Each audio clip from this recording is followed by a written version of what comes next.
Hello everyone. I'm just putting it out there. Sermon 7's most likely a part of Sermon 8. Because the main trouble we have today is how we treat others and how we're friends with others. And I'm going to read back to Sermon 7. God made us for friendship and community. It's good to have others in our lives, but like all things, this good thing can become a God thing if others become the source of our identity. This happens broadly in our identification with a collective tribe of people, and rarely in our individual relationships with others. Your tribe is the greater community with which you most closely identify. Its members can include not only your family, but also from your school, city, classes, and sports teams. Your tribe can also include those having the same nationality, race, gender, ethnicity, culture, income level, hobby, political party, theological affinity, sexual orientation, and more. While it is good to have community, we often turn this good thing into a bad thing. By basing our identity on idolizing our tribes, if you idolize your tribe, you're demonizing other tribes. This explains why there is often unnecessary and unholy hostility between nations, cities, genders, races, schools, classes, cultures, and even Christian denominations. More narrowly speaking, if others form our identity, then our personal relationships become unhealthy.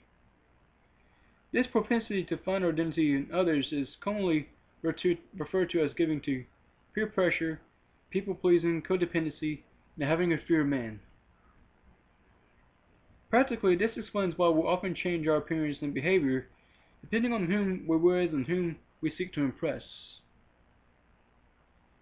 Obtaining an identity from our relationships can manifest itself in the idols of independence and dependence. With the idol independence, we rightly fear allowing our identity to be determined by others. Unfortunately, in the midst of our right fear, we wrongly avoid close relationships because we don't want the risk being emotionally hurt, which means others still control our identity.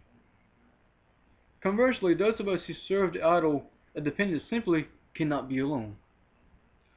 We have to be in some sort of deep friendship if single, or place unrealistic expectations on our partners if married or dating.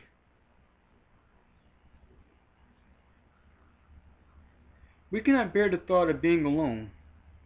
While this may look loving when we struggle with idle independence, we're in fact not loving people as much as we're using them to fulfill our need to belong, be liked, and be desired. This explains why some friends and family members can be so demanding, smothering, and needy. It also explains why we're so easily inflated by praise and deflated by criticism. It's as if others have the ability to determine our identity for that day based on a word or even a glance. In giving this power over our lives to others, we give them a godlike position to rule over us and define who we are.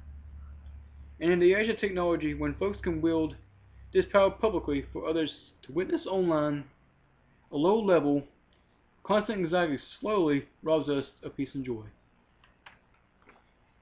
This got me something to think about.